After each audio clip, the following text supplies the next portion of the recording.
ఢిల్లీ మద్యం కుంభకోణంలో అరెస్ట్ అయి 5 నెలలుగా తిహార్ జైల్లో ఉన్న బీఆర్ఎస్ ఎమ్మెల్సీ కల్వకుంట్ల కవితకు సుప్రీంకోర్టు షరతులతో కూడిన బెయిల్ మంజూరు చేసింది.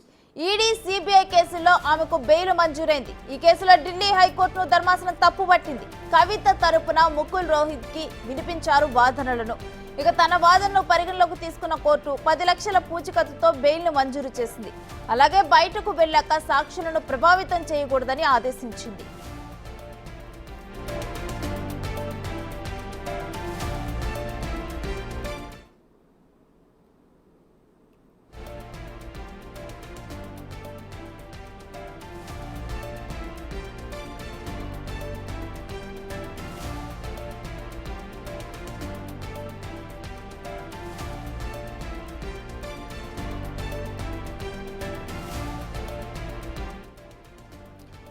మార్చి 15న కవితను తన ఇంటిలో ఈడీ అధికారులు అరెస్టు చేసి ఢిల్లీకి తరలించారు. ఆ తర్వాత కోర్టులో హాజరుపరిచి విచారణ చేశారు. విచారణలో ఆమె పొంతన లేని సమాధానాలు చెబుతున్నారని ఈడీ పలుమార్లు కోర్టుకు వెల్లడించింది. ఆ తర్వాత కవితకు అనారోగ్య సమస్యలు రాగా బెయిల్ మంజూరు చేయాలని పలుమార్లు కోర్టును కోరారు. తాజాగా కవిత వైరల్ ఫీవర్తో బాధపడుతోందని తెలిసింది. సుమారు 153 రోజులు జైల్లో ఉన్న కవితకు బెయిల్ మంజూరు కావడంతో బీఆర్ఎస్ శ్రేణులు ఆనందం వ్యక్తం చేశారు.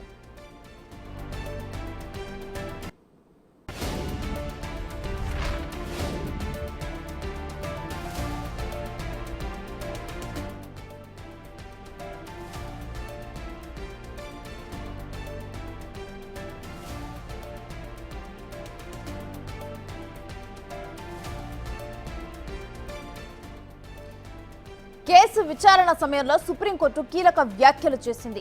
కేసు మెరిట్స్ లోకి వెళ్లటం లేదని బెంచ్ పేర్కొంది. లిక్కర్ కేసులో విచారణ పూర్తయి ఛార్జిషీట్ దాఖలైన కవితను జ్యుడిషియల్ కస్టడీలో ఉంచడం సరికాదని బెంచ్ అభిప్రాయపడింది. సెక్షన్ 45 ప్రకారం ఒక మహిళ బెయిల్ పొందే అర్హత ఉందని ధర్మాసనం పేర్కొంది.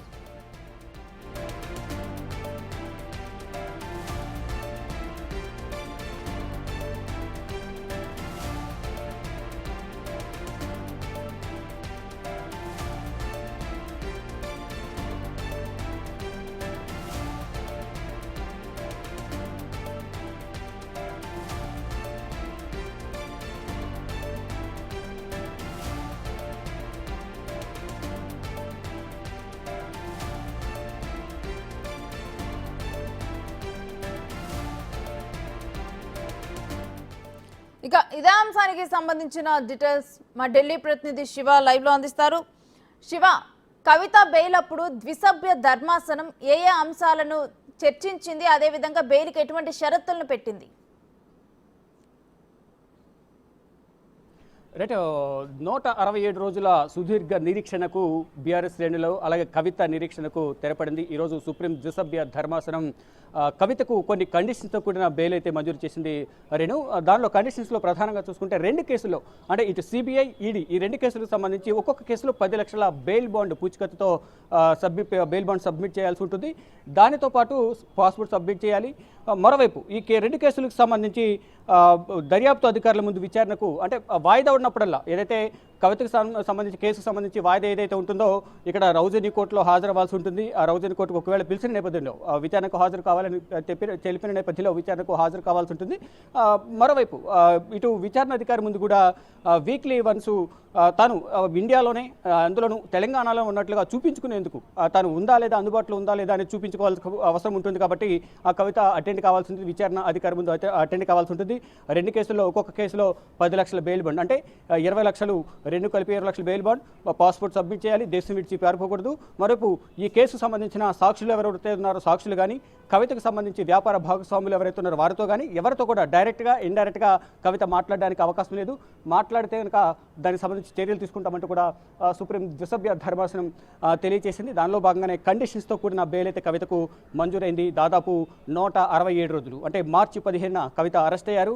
Delhi liquor policy ED money laundering కేసులో కవితను హైదరాబాద్లో తన నివాసంలో 5 గంటల 20 నిమిషాలకు అరెస్ట్ చేస్తున్నట్లుగా కుటుంబ సభ్యులకు ఈడీ అధికారులు తెలియజేశారు. అదే రోజు రాత్రి ఢిల్లీ తీసుకొచ్చారు. ఢిల్లీ తీసుకొచ్చిన తర్వాత 16వ తేదీన 11 గంటల తర్వాత రౌజన్ కోర్టులో న్యాయమూర్తి కావేరి బెవేజ ముందు కవితను హాజరుపరిచారు.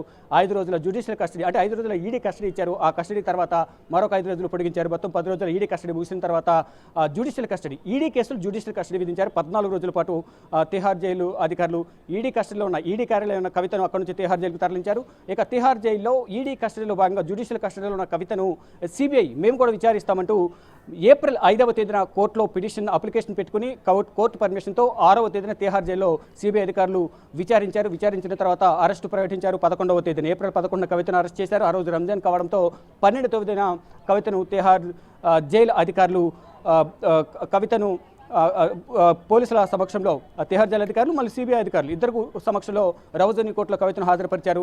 12వ తేదీన హాజరుపరిచిన తర్వాత 3 రోజుల సిబిఐ కస్టడీ ఇచ్చారు. 3 రోజుల కస్టడీ ముగిసిన తర్వాత మళ్ళీ 2 కేసులు కూడా జ్యుడిషియల్ కస్టడీ పొడిగిస్తూ వచ్చారు. మధ్యలో మధ్యంతర బెయిల్, తర్వాత రెగ్యులర్ బెయిల్. ఈ 2 పిటిషన్లు దాఖలు చేసిన నేపథ్యంలో రౌజని కోర్టు మధ్యంతర బెయిల్ను తిరస్కరించింది. తర్వాత రెగ్యులర్ బెయిల్ కూడా సిబిఐ ఈడీ కేసుల్లో 2 కేసుల్లో బెయిల్ను తిరస్కరించిన నేపథ్యంలో ఢిల్లీ హైకోర్టును ఆశ్రయించారు. అక్కడ కూడా కవితకు చుక్కెదురైంది. తర్వాత ఫైనల్గా సుప్రీంకోర్టును ఆశ్రయించారు. ఈరోజు సుప్రీంకోర్టులో కవిత బెయిల్ పిటిషన్ సంబంధించి సుదీర్ఘంగా, అంటే దాదాపు గంటన్నర పాటు కవిత బెయిల్ పిటిషన్లపై వాదనలు ప్రతివాదనలు కొనసాగాయి. బెంచ్ ప్రారంభం కాగానే కవిత కేసు రాగానే కోర్టు నెంబర్ 3లో 19వ ఐటెం కింద కవిత కేసు ఉంది. కవిత కేసు పైన విచారణను ప్రారంభించారు. ద్విసభ్య ధర్మాసనానికి సంబంధించిన justice BR Gavai, justice KV విశ్వనాథన్తో కూడిన ధర్మాసనం విచారణ ప్రారంభించింది. మొదట కవిత తరపున ముకుల్ రోహత్గి వాదనలు వినిపించారు. కవితకు వ్యతిరేకంగా ఎటువంటి ఆధారాలు లేవు, కేవలం ఆరోపణలతోనే కవితను అరెస్ట్ చేశారు. కవితకు సంబంధించిన మొబైల్స్ కూడా స్వాధీనం చేసుకున్నారు. కవిత ఆధారాలను ధ్వంసం చేశారని అనేక ఆరోపణలు చేశారు. దానికి అనుగుణంగానే కవిత ఎటువంటి ఆధారాలను ధ్వంసం చేయలేదు కాబట్టి ఆధారాలను మొబైల్ ఫోన్లను 10 మొబైల్ ఫోన్స్ను ఈడీ విచారణ సందర్భంగా ఈడీ అధికారులకు సబ్మిట్ చేశారు. కానీ దాంట్లో డేటా రికవరీ సందర్భంలో ఎటువంటి ఆధారాలు కవితకు వ్యతిరేకంగా లభించలేదు. లభించకపోగా కవిత సాక్ష్యాలను డిలీట్ చేశారని కవితపై మరొక అభియోగం నమోదు చేశారు. అనేక ఆరోపణలు అయితే కవిత పైన ఈడీ అధికారులు విమర్శలు చేశారంటూ కూడా కవిత తరపున ముకుల్ రోహత్గి వాదనలు వినిపించారు. దాదాపు 493 మందిని సాక్షులు విచారించారు. 50,000 పేజీల ఛార్జ్షీట్ను 2 కేసులకు సంబంధించి ఈడీ సిబిఐ కేసు సంబంధించి ఛార్జ్షీట్లు కూడా సంబంధించి పేజెస్ ఛార్జ్షీట్ డాక్యుమెంట్స్ కూడా సబ్మిట్ చేశారు. దాంట్లో కూడా కవితకి ఎక్కడ కూడా ఎగరెస్ట్గా ఎక్కడ ఆధారాలు దొరకలేదు.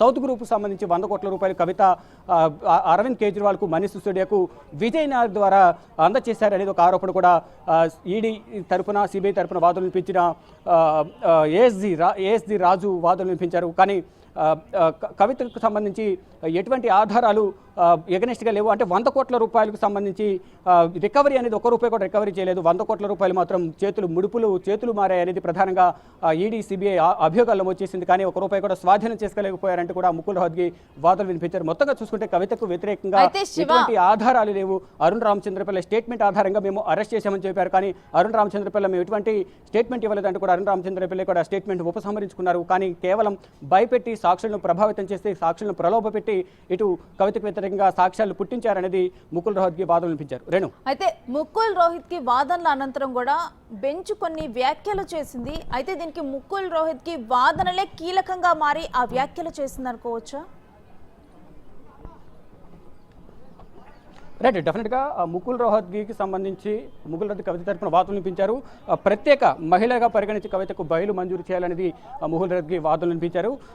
ఎట్టకేలకు అంటే ఇటు ఈడీ తరపున కూడా వాదనలు వినిపించిన నేపథ్యంలో కవితకు బెయిల్ మంజూరు చేయడం ద్వారా సాక్ష్యాలను ప్రభావితం చేసే అవకాశం ఉంది కూడా ఇటు వాదనలు వినిపించారు. మొత్తంగా చూసుకుంటే ఇప్పుడు ప్రజెంట్ కవిత తరపు న్యాయవాది మోహిత్ రావు మీడియాతో మాట్లాడుతూ లైవ్లో చూద్దాం.